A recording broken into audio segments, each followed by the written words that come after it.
What's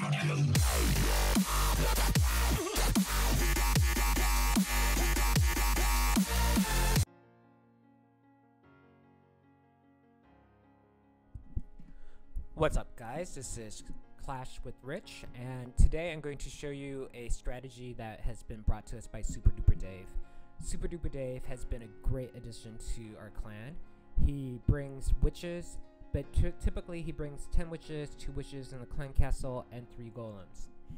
And he only has 6 wizards and 3 wall breakers, but the walls here, the Lego walls, are not that strong. He uses an earthquake to open up the base, line of wizards following the golems to clear out this outer layer of defenses and buildings, so his troops won't go around the building. And then, and they still do, but that doesn't really matter because they're gonna help clear out some of the external bases while, and he uses a rage and a freeze immediately in a multi-inferno base, and then he refreezes the multi-inferno. And most people don't like to attack bases with multi-infernos with witches because they think it's very deadly. But with the max level witches, the warden's ability, which he uses right there, and his last rage, it's enough to take down the entire core. And you know, this is going to be like an easy 2-star strategy, but you can see that it's actually going to be more. And then his Barbarian King is going around this corner. Unfortunately, he doesn't have any wizards or anything that's going to help him, so it's going to go down early. His Archer Queen is being attacked by a lot of defenses and is going to go down. And it's going to come down to the remaining witches, the warden, and wizard to clear out the space. So there is a little opening here where the witches don't even have to make a wall. There was a spring trap, but I don't know if that was the smartest things to do in this space, especially with witches. But I think that because they had multi-infernos, they were thinking that no witches would attack it. And so the warden is doing his thing. The bombs don't really affect him. He's still far away from most of the damaging effects. And he still has 1, 2, 3, 4 witches alive and 1 wizard that's circling around the base. And there's only 1 defensive building left, and which is like a level 5 or 6 archer tower. I think it'll still hold up because you're going to see that we've been doing mirror attacks, so this is pretty much the equal to Dave's base. And then it was an easy 3 stars. So here is a summary of the troops that he brings, and you know, you could change it up. So you're going to see in the next attack, David does the exact same thing, but this is the leader Dave, not SuperDuperDave. Instead of bringing all like 6 wizards, he actually takes 1 wizard down and replaces it with a couple wall breakers. So this base, because he's attacking from the west side at 9 o'clock, he drops his earthquake, and there is a max level wall, so he did want to bring extra wall breakers.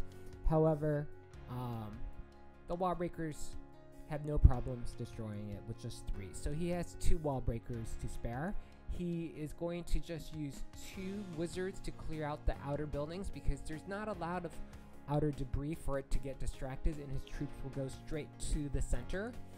And then he's going to use his rage pretty early, and he's going to have to use his freeze pretty early because this is a 2 multi-inferno base going directly into it.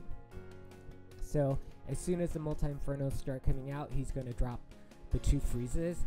And his first freeze is also going to freeze the Eagle Artillery, so that's good. And he's going to use his second rage and the Warden's ability to get through the center. And I'm not sure if he was thinking that this was going to be a 3-star attack. I think it's pretty amazing. He is attacking his mirror again. We pretty much attacked mirrors in this base, even though I know I did a video a while ago how not to attack your mirror, but it's been going pretty successfully because everybody knows who to attack. And if you have an attack by the last 8 hours, then your base is no longer your base. So he drops some wizards on the side. He has wall breakers that he's going to drop around 5 o'clock, so it's going to help the witchers that get through to go. And he still has quite a bit of defensive structures left, but his golemites are there. He has tons of witches. His warden and his archer queen has not really been attacked. She hasn't even used her royal cloak ability, and pretty much there's only 4 defensive structures left, and with all the skeletons, the archer queen is just standing from afar, not getting affected at all. And now the same thing, witches are great, especially the max witches, because they spawn so many skeletons that's going to distract your troops, even though the golemite just went down. And then this archer, he's going to use his royal cloak ability, mainly more for time. He didn't really need to use it. And you can see that this was going to be an easy 3-star. So I haven't really 3-starred anything in Clan War here. And so I was going to go attack something lower. And I was going to do the exact same strategy. And it was a base that only had 1 star on it. The problem was they took a jump where there were no troops, and you can't really put a jump. When you put a jump, you really want to make sure that the jump spell is actually touching a defensive structure in the core, and it wasn't, so his troops didn't go to the center. So I bring the same troop composition as David did, because I brought extra wall breakers, because wall breakers and I are not friends. So I kind of wasted it because I could have used an extra wizard here, especially because, as you'll see, some of my troops will start going around the circle because my funnel wasn't perfect. I am going into 2 multi-infernos, but they're not max infernos. So as soon as I get towards the center, I'm going to use a rage, and then I'm going to freeze the first single inferno, protect my troops with the iron, the warden's ability. Then I'm going to use another rage and drop the second freeze.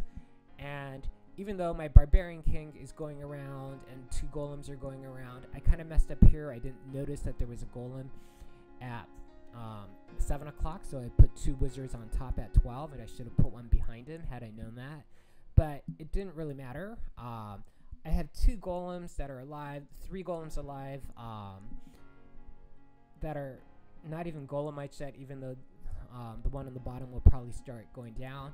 But no, my archer queen takes care of the archer tower, and then I'm going to have to use her royal cloak ability. And there's only 3 defensive structures left, and look at how many witches I have that are spawning skeletons. And then it's going to go down to the army camp, but golem's getting help from the archer, and it goes down. So I think this technique is going to be pretty powerful, especially in open base layouts for Town Hall 11s, and if you're doing cleanup for Town Hall 10 to get the 3 stars. Let me know what you think about this video. If you like it, please remember to like, subscribe, and comment below. And as always, I appreciate you watching my videos and hope to see you soon.